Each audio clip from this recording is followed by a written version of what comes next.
Bonsoir à toutes et à tous, bienvenue dans le 1945 sur BB24. La drépanocytose est une maladie génétique qui sévit pour la plupart du temps en Afrique. Vivre avec ce mal est aujourd'hui possible. Les acteurs de la santé sensibilisent sur les moyens de prévention et de prise en charge. Ils négocient des titres financiers et travaillent la plupart du temps pour le compte d'un établissement bancaire ou d'une société de bourse. On les appelle les traders. Zoom sur ce métier qui gagne du terrain au Bénin. 150 000 tonnes de poissons sont importées chaque année au Bénin. Malheureusement, la pêche et l'aquaculture ne comptent pas encore la demande du marché. Quelles sont les techniques à adopter par les aquaculteurs pour un meilleur rendement? On en parle dans ce journal. C'est une maladie chronique négligée dont l'importance au regard de la santé dans le monde ne cesse de croître. La drépanocytose est une affection invalidante qui dure toute la vie. Peut-on vivre aujourd'hui avec la drépanocytose? Quelles sont les actions nécessaires pour améliorer la vie de ceux qui vivent avec cette maladie invalidante? Réponse à ces interrogations dans ce reportage de Rodrigue Babaguito. C'est à l'âge de 19 ans que cette jeune patiente apprend qu'elle est drépanocytaire. 2 ans après, elle doit faire face à une complication chronique de la maladie. Ses os se détériorent. C'est pas facile. Quand les crises viennent, on a mal partout. On prend nos comprimés.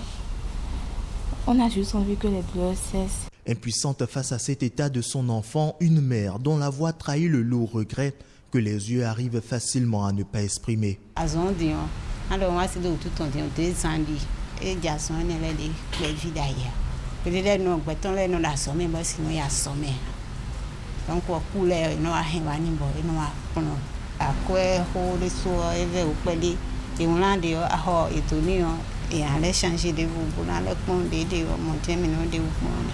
La patiente pourra bientôt recouvrir l'entièreté de ses os. Seulement, son état actuel aurait pu être évité. L'idéal aurait été de pouvoir prendre en charge au plus tôt, dès la naissance. On pose le diagnostic de la drépanocytose si cette maladie existe chez les enfants, pour que ces enfants fassent l'objet de suivi systématique et régulier. C'est seulement de cette façon qu'on peut prévenir la survenue des complications aiguës et éviter la survenue de ces complications chroniques. La prise en charge, elle reste aujourd'hui la meilleure solution si le drépanocytaire veut voir devant lui de meilleurs jours et se fait en fonction de l'état clinique du patient. Nous avons la prise en charge primaire qui concerne le style de vie que doit adopter le patient drépanocytaire, qui inclut les consultations trimestrielles, les contrôles trimestriels. Le patient est censé boire 3 litres d'eau plate par jour. Quand la crise est sévère, il nécessitera d'une hospitalisation, des antalgiques, une antibiothérapie qui est probabiliste selon le tableau clinique du patient. Dès lors que le malade accède aux soins, je pense qu'il pourra vivre comme tout le monde. Guérir de la drépanocytose est bien possible aujourd'hui grâce à la médecine. Il y a des possibilités d'aller faire ce qu'on appelle de l'allogreffe. Ça veut dire qu'on va remplacer la moelle osseuse du patient, de la personne qui est drépanocytaire, par une moelle osseuse d'une personne qui n'est pas drépanocytaire. Et ça se fait déjà. Ça se fait même au Nigeria à côté. Ça se fait au Maroc. Ce qui vient et qui est en cours et qui va révolutionner beaucoup cette maladie, c'est la transgénétique. Des opérations encore très coûteuses et très contraignantes. Pour les médecins, le seul rempart est de ne pas s'unir quand les deux conjoints ont une électrophorèse de type AS ou AC. Ce sont des négociateurs de produits financiers qui achètent une valeur au plus bas pour la revendre au plus haut pour le compte d'un tiers. Les yeux rivés sur les cours de la bourse, ces acteurs du marché financier, communément appelés traders, spéculent sur des produits, actions, contrats à terme et devises. Mais en réalité, qu'est-ce que le trading et comment marche-t-il? Suivons ce reportage pour mieux comprendre. Ils sont en majorité des jeunes à embrasser le trading, un métier tout comme les autres. Le trading, c'est l'activité d'achat et de vente d'un actif financier. Le trading, je dirais, c'est une activité qui se fait sur une plateforme, d'accord, appelée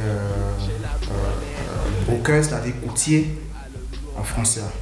Cette activité, exercée essentiellement sur des plateformes en ligne, est pratiquée sous plusieurs formes. Nous pouvons parler des investissements à court terme, d'accord. On peut parler aussi de la spéculation, d'accord. Et on peut aussi parler des investissements à long terme. Comme toute activité, le trading regorge d'avantages, mais aussi de risques considérables. D'abord, il y a le risque que le trader court, d'accord? Et il y a aussi un risque pour ceux-là qui s'intéressent à ce métier, d'accord? Le trader, il va sur le marché pour réaliser des profits en fonction de son investissement et tout ce qu'il fait. Mais c'est vrai, c'est pas un jeu de loterie. Même la loterie, ça comporte des risques, vous voyez. Mais quand vous venez sur les marchés financiers, ça vous demande de faire déjà des analyses, d'accord? Et ce sont ces analyses-là qui vous permettent maintenant de savoir s'il faut acheter ou le vendre. Même si le trading offre une liberté financière, un bon trader doit avoir une certaine aptitude. Vous n'avez pas besoin d'avoir le bac, le BTS, la maîtrise. En gros, vous n'avez pas besoin d'avoir de gros diplôme avant d'être trader. D'accord? Il faut juste se faire former par quelqu'un qui connaît le métier, qui maîtrise bien le domaine, d'accord? Et que vous voyez faire des exploits et que vous voyez faire de bons résultats. D'accord? Donc pour cela, il faut vraiment se concentrer sur le truc, chercher à comprendre comment est-ce que ça fonctionne, chercher à comprendre comment est-ce que ce marché-là, ça bouge, d'accord, avant d'investir votre argent. Parce que sans maîtrise, enfin sans pratique, il n'y a pas de maîtrise. D'accord? Donc en gros, je dirais qu'il faut d'abord travailler sur soi-même et après faire une bonne formation avant de se lancer dans le trading. Il n'y a pas de saut métier, dit-on. Devenir trader, c'est bon, mais un trader professionnel qui n'a pas pour objectif d'arnaquer la population serait plus idéal.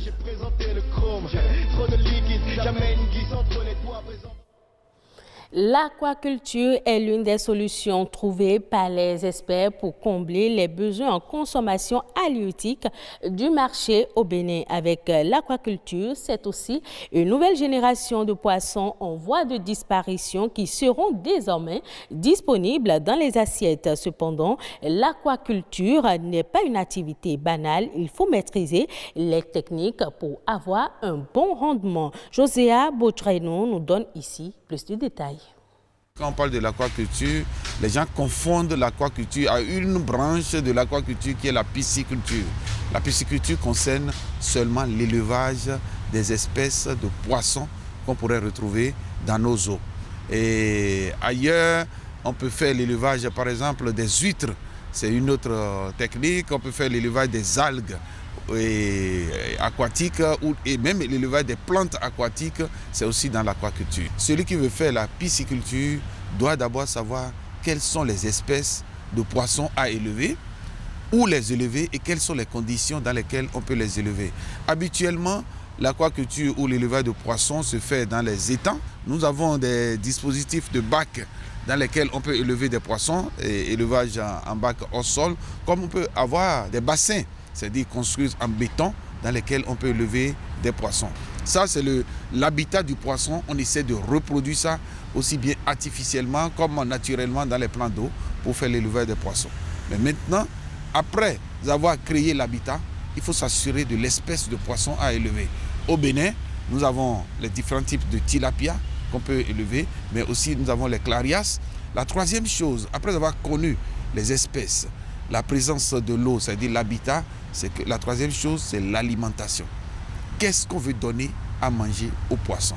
Aussi, au niveau de la diversité biologique, il y a des espèces qui sont en cours de disparition.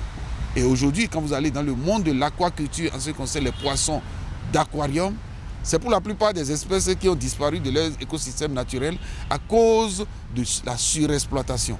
Et aujourd'hui, l'aquaculture reste la seule solution pour faire revivre encore ces espèces. Ça veut dire que ça permet de renforcer la diversité biologique dans nos pays. Suivons à présent les autres faits marquants de l'actualité nationale. La nation en bref, c'est avec Ulvaïs Balogun.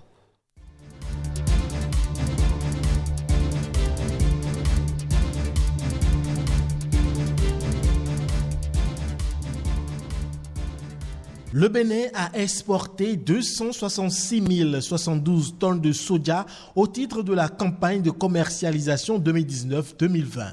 L'information a été rendue publique par la ministre de l'Industrie et du Commerce, Alimatou Chadia Assoumon, à l'occasion du lancement de la campagne de commercialisation 2020-2021 du soja. Selon la ministre, le Bénin et la Chine ont signé un protocole d'accord pour l'exportation du soja et déjà 10 130 tonnes de soja ont été exportées vers la Chine, soit 3,80% des exportations pendant la première année de mise en œuvre du protocole.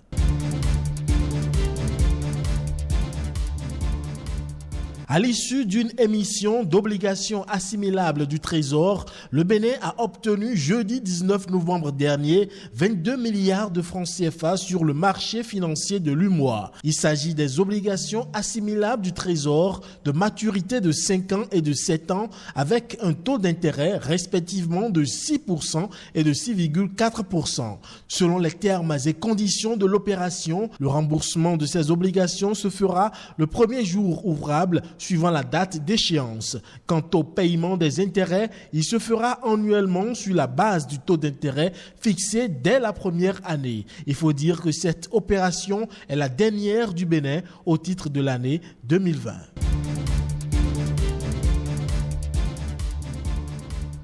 Et puis les travaux de construction de la première centrale solaire photovoltaïque ont été lancés la semaine dernière à Pobé. D'une capacité de 25 MW, elle sera érigée à Ilou-Lofin sur un domaine de 96 hectares appartenant à la SBEE. D'un coût global de 12,7 milliards de francs CFA, les travaux de construction de cette centrale seront exécutés sur une durée contractuelle de 15 mois. Au plan environnemental et social, les personnes affectées par le projet seront indemnisées selon le ministre de l'Énergie et il est prévu des mesures de restauration des moyens de subsistance et la construction d'infrastructures communautaires. Cette centrale solaire photovoltaïque, dès qu'elle sera construite, aura un coût de production de 34 francs CFA le kilowatt.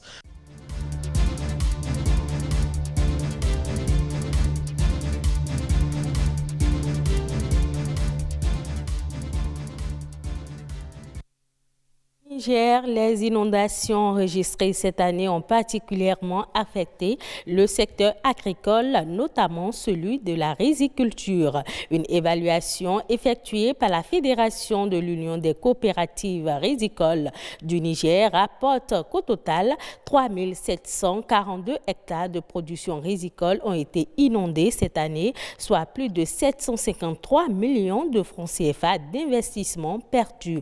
En ce qui concerne les dépenses des coopératives, notamment les factures d'électricité, des semences et de la répartition des pompes, on déplore des pertes à hauteur de 462 millions de francs CFA. Les pertes en engrais se chiffrent à 611 millions de francs CFA.